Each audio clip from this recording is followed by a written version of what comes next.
We are beginner homesteaders ourselves, and I just wanted to make a video kind of giving some tips and pointers to those who are thinking about getting chickens, who may have just gotten chickens and just kind of want to see what process others have taken on this journey. And I have my notebook here. If you subscribe and part of the family, you know about this notebook, okay?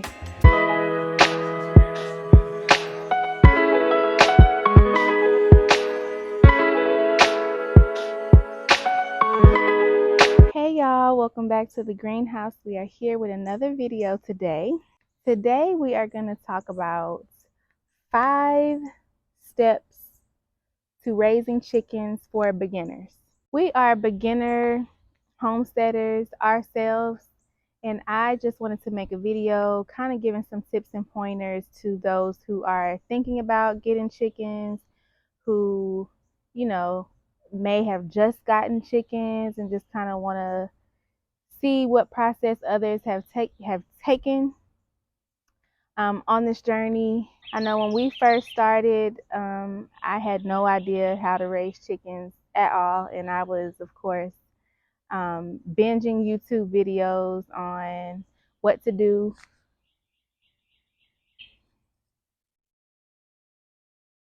Y'all gotta watch. Help me look out for hawks. I'm using this camera so I can make sure ain't no funny business going on back there. We were binging YouTube, trying to figure out things to do, and this is the process that we have taken to raise our chickens, and we've done this now with 2 flocks. Our first flock, we had 3 chickens, and then we ended up adding 2 more chickens at a later date, and we raised them the same way and also successfully integrated them into 1 flock. So I just want to share the 5 steps that we took to raise our chickens. And I have my notebook here. If you subscribe, you part of the family, you know about this notebook, okay? So I have my notes here. So if I'm looking down and reading, that's what's going on. Number 1, the first step that you're going to take with getting into the chicken raising process is getting your chicks. The first decision that you're going to want to make is how young you want to get your chicks. Do you want to get them, day old? Do you want to hatch them yourselves? Or do you want to get them a little bit older, which is technically called a pullet? And where you're going to get your chicks. So there are 2 ways or 2 places, 2 avenues that you could go to get your chicks. You could get them from an online hatchery or a local hatchery. The benefits of getting online or buying from an online hatchery is being able to get them unhatched or day old, and just kind of having the reputability of the company, like bigger companies that have had lots of customers that have vouched for them and all of that. Another thing about ordering online is that they typically have a order minimum. So when we were looking, most of the places that we found had like a 6 chick minimum. You'd have to buy 6 chicks at one time. And in the beginning, that's not how we wanted to start. We wanted to just start with 3 chickens, and we thought that we were going to just keep 3 chickens. So 6 chickens were too much for us. And we did find one online hatchery that had a 3 chick minimum. I'll try to see if I can find what hatchery that was, but they had a 3 chick minimum, which is what we wanted. And that was actually the avenue that we were going to go until right before I was about to order. They did not have the breed in stock that I wanted. So typically, if you're looking for a specific breed, just like if you're getting any other animal, you have to wait until they have them available. So that's online hatcheries. If you are able to get to a local hatchery in your area, which is what we did, we ended up finding a local hatchery and driving up there, and getting to physically see the selection of what she had. So that was a major benefit in our situation. I definitely recommend, if you can, going to a local hatchery and being able to go see and talk to the person and get pointers and tips from, as far as what they recommend, how they've been raising their chickens, all those details. So we went to a local hatchery, and originally I thought that we were going to be getting still day old chicks. I wanted to get them young or day old, and the reason I wanted to do that initially is so that they could grow up, completely in our care and be comfortable with us. And for the kids, so they could see the whole maturation process of getting a chick from when they're little bitty babies to full adults. Um, However, when we got there, the lady who owned the hatchery kind of suggested that we get pullets as opposed to chicks, because they have it's less risk that they're gonna die. Basically, is what she said. When they're chicks, they're harder to care for, and they could die. So that's what we ended up getting. Were 8-week-old pullets. Still very small. They were very small chicks. They were very small, and I'll make sure to include clips and pictures and all of that in this video. There was no minimum order. There was no minimum buy. We could buy just one if we wanted, but it's never suggested to buy just one chick, because they survive in flocks. If you buy them just one, they're not going to do well. So you at least need to get two. So we got our 3 at the time, and she had the breed that I wanted, which was the Black Australorp and the Rhode Island Red, um, and the Cinnamon Queen. So we got one of each. The other point with deciding what age you're gonna get your chicks is how long you want it to be until they start laying eggs. So typically, chickens on average lay between 18 and 24 weeks, which is about 4 to 6 months. So the younger you get them, the longer you're going to have to wait until they lay eggs. So that was another selling point that she gave us when kind of suggesting us to get older pullets, because it would be a shorter time until they started laying. And side notes, child, our chickens are still not laying, okay? Our oldest chickens are 22 weeks old, and I was hoping they would be on the younger side. Oh, Lord. I was hoping that they would be on the younger side. And the reason I'm not about to sit here and do this with them is because they like shiny things, and they'll sit here and peck me. That just shows how comfortable they are with us, okay? And we got them at 8 weeks, so they still are very comfortable with us. And the reason I don't, when they were smaller, I didn't mind them doing it, but now that they big as hell, I just don't like the unexpected pecking. And like I said, they don't do it like they don't do it maliciously. They're not trying to hurt you when they do it. It's just still like, okay. And my earrings, they like shiny things. So earrings, my bracelet, my ring, eyes. I've read that they like eyes, and with them being so close, it's just a real quick movement. All they got to do is get me right here, and I don't got time for that today. So anyway, those chickens, they're 22 weeks, and I've been waiting on an egg every day. I come out here multiple times a day and check if they've given me some eggs. I talk to them regularly and say, when are y'all gonna give me some eggs? Okay. And nothing. So I'm hoping within the next couple weeks, because like I said, 18 to 24 weeks, I'm hoping in the next couple weeks I will have some eggs to show y'all. So next is housing your chicks. So the next thing you're going to need to decide is how you're going to house them. If you ended up getting the younger chicks, which is either you hatch them yourselves or you got the day-old chicks, you're gonna need to use a brooder or a brooder system. So I've seen people use like a plastic bin, like a tote. Um, I've seen them use a little tent. You've ever seen those videos where they use a tent? It's like a flat tent, and you can zip it on the top so that you can keep the chicks in there. Just something that's deep enough because they can't fly at that age. So something that's deep enough that you're able to reach down over the top and do their care.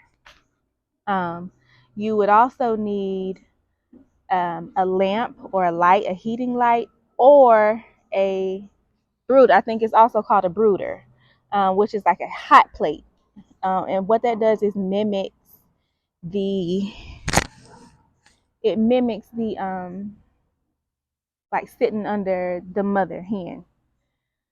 And then of course your food and water, which there are a plethora of different food and water systems that you can look into, and you can change them at different stages of their development. We use the same water and food container that we have right now. We still haven't changed it. Just because it hasn't been a need just yet. We probably will. Probably will get something bigger, but maybe the same style. And you're also going to need pine shavings or newspaper or hay, something that's going to break down the poop, because they poop a lot, a lot, a lot. And you want something to kind of help break that down and also to keep the smell down. So that is for your little chicks. If you went the pull it route and you got older chicks, then your setup would be just a little bit different. What we did and what the lady who owned the hatchery suggested was a cage or a crate. And we actually have a crate for my dog that I talked about in my previous video, my Yorkie that is staying with my mom. So we have his crate still at the house. So instead of going out and buying a cage and all that stuff, we use that crate. And you also will need a roosting bar. So we just got a big stick from the yard and put it through the holes of the crate, taped it to the side so that it's not wobbling around, and that was their roosting bar. Quick and easy. We spent no money on their housing at the time. Now, if you don't have a crate, then you would be spending money, but just be resourceful. It does not have to be all of that you see on a lot of these videos, and it don't have to be all of that. As long as has enough space, you can keep it clean, and it has those items where you can fit their food, water, um, pine shavings or newspaper, roosting bar, that will suffice. But I actually love the crate idea that we did because we were able to maneuver them in and out of the yard to the garage and things like that. And they were still able to be comfortable wherever they were because their house was able to be right there. So, which brings me to the next point. You're also going to have to decide where you are going to keep their housing, whether that be the garage or a shed. We did not keep them indoors. I have seen some people in some videos like keep them in a basement or something like that. Also keeping in mind that they do kind of stink, like because they poop so much, it's going to accumulate a smell. So if that's inside of your house, just keep that in mind. Yeah, we kept them in the garage. So that way we were able to, all the bedding and stuff that they would flick out of the cage would just be on the garage floor, and we would just sweep that out periodically. You're also going to want to make sure that you're changing their food and water daily, and keeping their bedding clean, as clean as possible. Keeping their bedding as clean as possible because of flies, smells, and you just don't want them walking around just constantly in their own poop. So that is that point. They about to come back up here, child. They love me. I mean, what can I say? Baby, don't do it. Don't do it, baby. Please. I just don't feel like it. Child, all my animals like being in my face. Okay. The next step in raising your chickens for beginners is building your coop or buying your coop. So while the chicks are growing up in their um, transitional housing, whether that be the brooder, the crate, the cage, however you're keeping them, you will need to be preparing their ultimate coop because they are growing fast every day. They can't stay there long. And if you're building your coop, it takes a minute to build your coop if you have a life other than building a coop. We thought that we were going to be able to get it done in less than a week.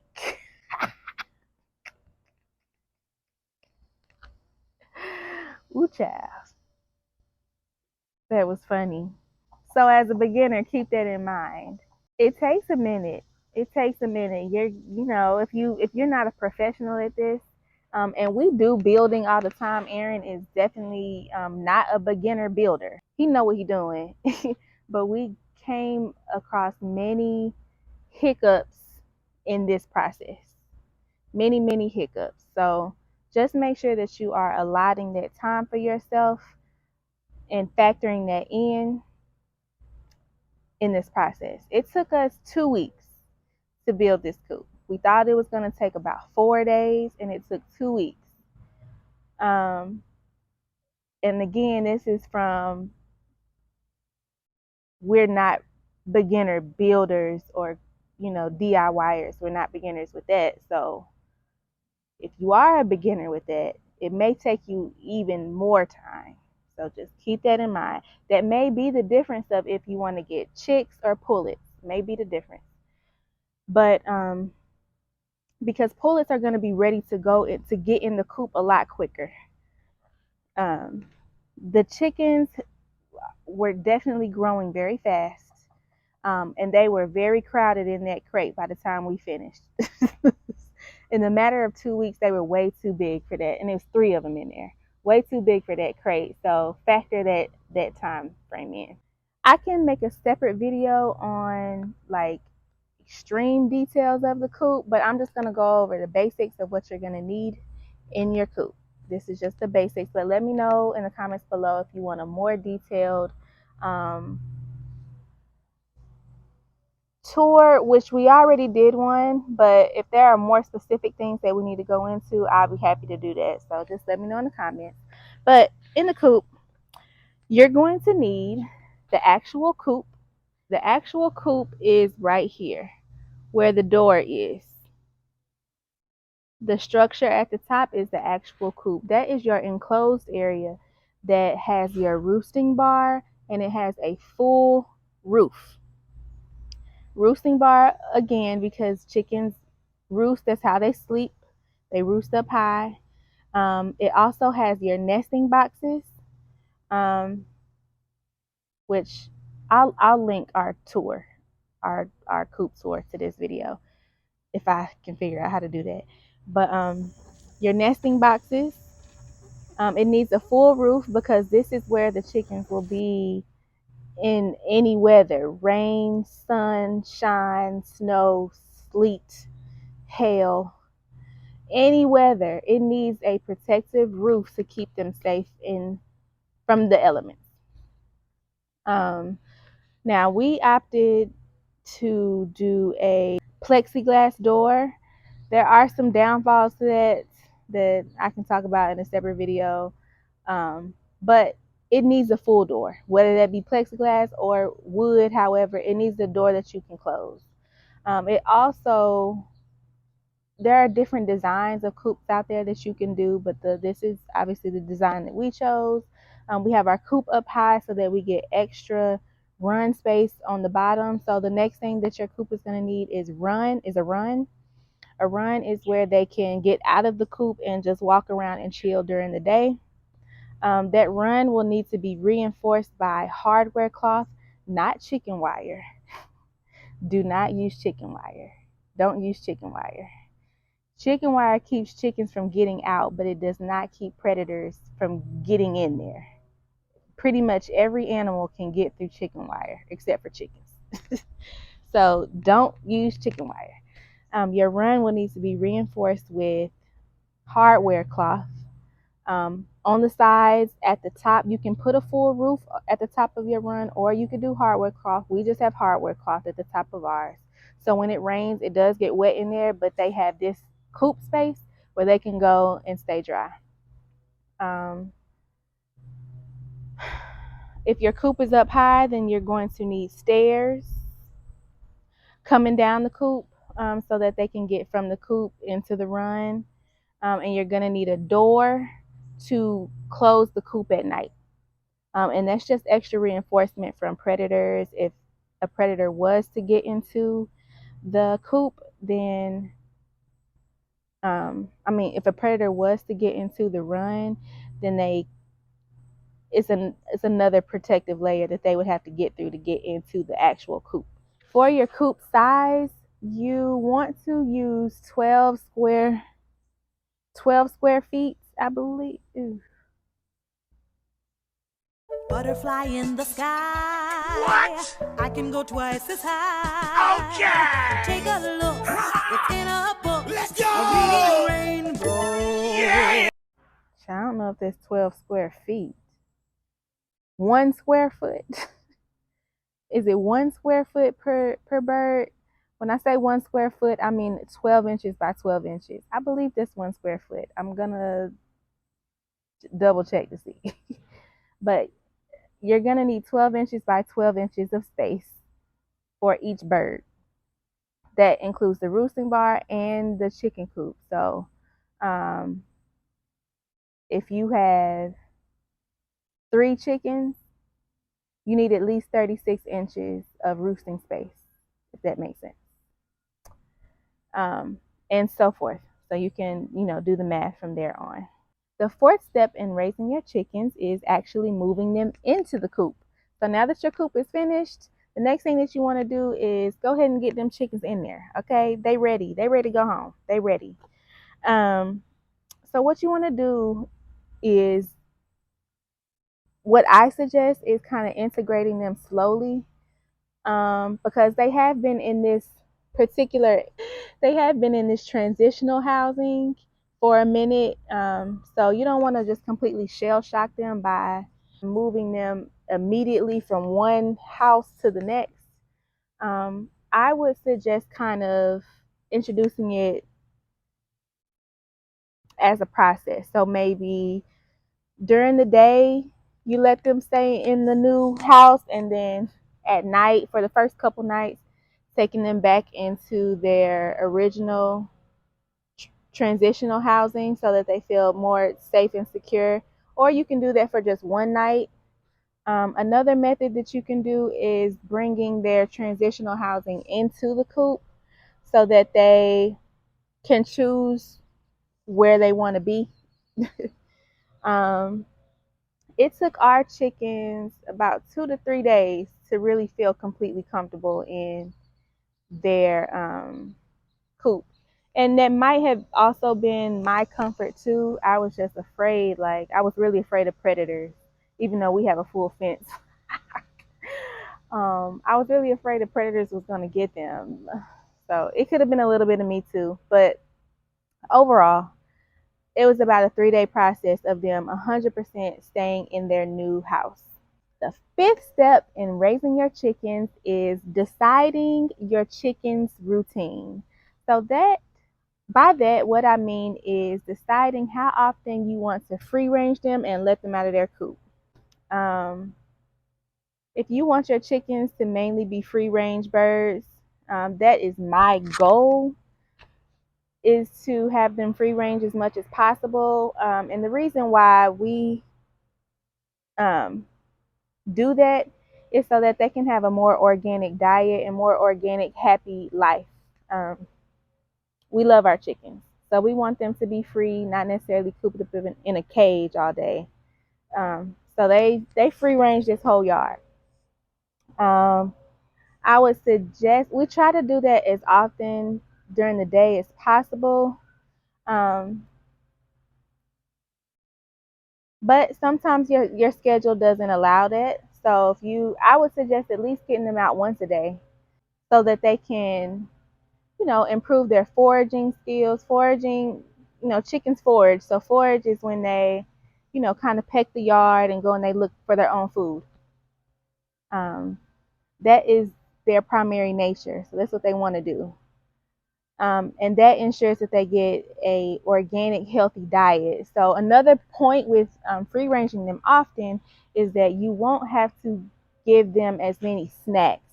The lady who owned the hatchery, suggested snacks that we would have to give them regularly, like mealworms, um, different kind of worms and stuff to feed them. However, we don't do that with our chickens because they free range so much. They get their own worms and bugs. Our chickens are eating bugs, lizards, grass, plants, anything they can find out here. They are eating a very well balanced diet where I don't see the need of getting store-bought worms to feed them. We don't do that. And then, of course, they also get their chicken food. With free ranging, another thing that you're going to have to um, think about when try to decide that routine is who is going to be watching the chickens while they free range. You cannot just leave the chickens out and go on about your business. You can't go back in the house and chill while the chickens is out. You can't do that because of predators. There are hawks everywhere. Everywhere I know, there's hawks. And hawks have great eyesight. They can see your chickens. And if no one is around, they will definitely get them. They're an easy target for a lot of predators, especially aerial predators. So some big structure, whether it be you or a dog, got to be around these chickens all the time to protect them. So keep that in mind when you're deciding how you want to free range them. And as a bonus tip or step is integrating your chicken flocks. And the reason why this is a bonus is because I've been, if you're a subscriber here, you know that I've been saying that I was going to make a video of tips that we did to integrate our flocks because we did get an additional 2 chickens. And that's why I wanted to touch on this in this video because chicken math. Chicken math will hit you like you've never been hit before, okay? Chicken math is when you just can't stop getting chickens, okay? You start thinking, we got the first 3 chickens, and I'm like, doing the math. They lay, the breeds that we have lay an egg a day. We have 3 chickens. That is, 21 eggs a week? That ain't enough, okay? We have a family of 4, about to be 5, and my kids love eggs. I homeschool, so I'm cooking breakfast every morning, and I'm cooking throughout the day.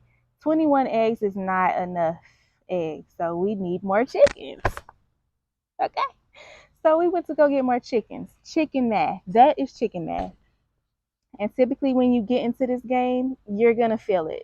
So it's important for you to also have the knowledge of integrating the flocks because you want everything to go seamless and have one happy flock.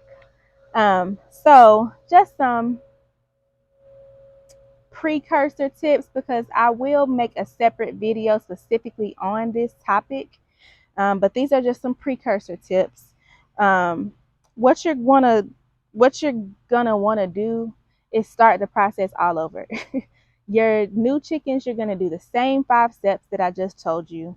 The differences are going to come in when you are allowing your chickens to meet each other. When you're bringing your pullets or your chicks out of the garage or shed or what have you to get their grass time, and they come across the bigger chickens during that free range time, you're going to have to monitor that. I'll insert some clips here too of how that could go. When it's time for the new chickens to come to the coop, you're going to have to monitor that because the bigger chickens will naturally bully the smaller chickens, mainly because of the pecking order. And what the pecking order is, it's just a societal hierarchy within the chicken flocks. So you have an alpha chicken, a head chicken, hen, let me say hen. They are the ones that are kind of the leaders of the flock and will eat first. So, and then there's a social structure after that. So when you introduce new chickens into the flock, once the original flock has already figured it out, it's just some growing pains that has to happen in order for everybody to come in seamlessly. And sometimes there are issues to where it becomes kind of dangerous for the smaller chickens. So you have to really monitor how you do it. So just keep that in mind.